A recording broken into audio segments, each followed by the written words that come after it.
أعوذ بالله من الشيطان الرجيم.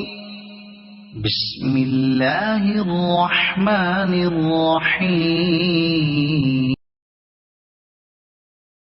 وإذ أخذنا ميثاق بني إسرائيل لا تعبدون إلا الله وبالوالدين إحسانا وذي القربى واليتامى والمساكين وقولوا للناس حسنا وأقيموا الصلاة وآتوا الزكاة ثم توليتم إلا قليلا منكم وأنتم معرضون.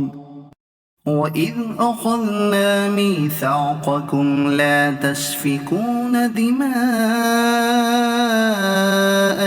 ولا تخرجون أنفسكم من دياركم ثم أقررتم وأنتم تشهدون.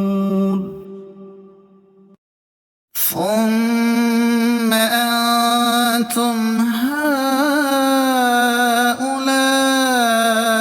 تقتلون أنفسكم وتخرجون فريقا منكم من ديارهم تظاهرون عليهم بالإثم والعدوان وإن يأتوكم أسارى تفادوهم وهو محرم عليكم إخراجهم أفتؤمنون ببعض الكتاب وتكفرون ببعض فما جزاء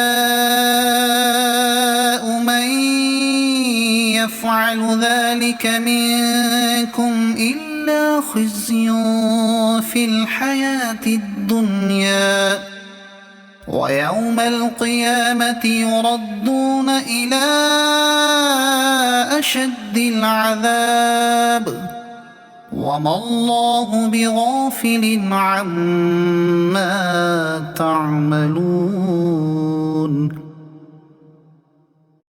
أولئك الذين اشتروا الحياة الدنيا بالآخرة فلا يخفف عنهم العذاب ولا هم ينصرون.